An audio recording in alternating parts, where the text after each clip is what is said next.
கற்றதனால் ஆய பயனென்கொல் வாளறிவன் நற்றாள் தொழார் எனின்.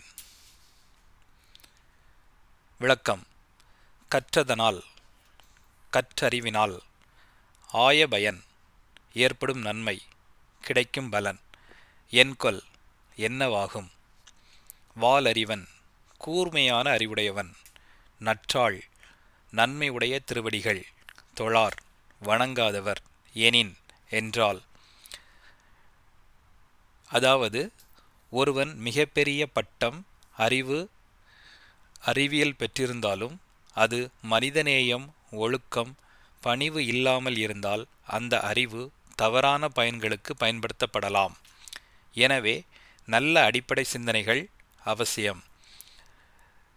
கல்வி மட்டும் போதாது, அது அறம் பணிவு இறைவன் நினைவோடு சேர்ந்தால் உண்மையான நன்மை கிடைக்கும்.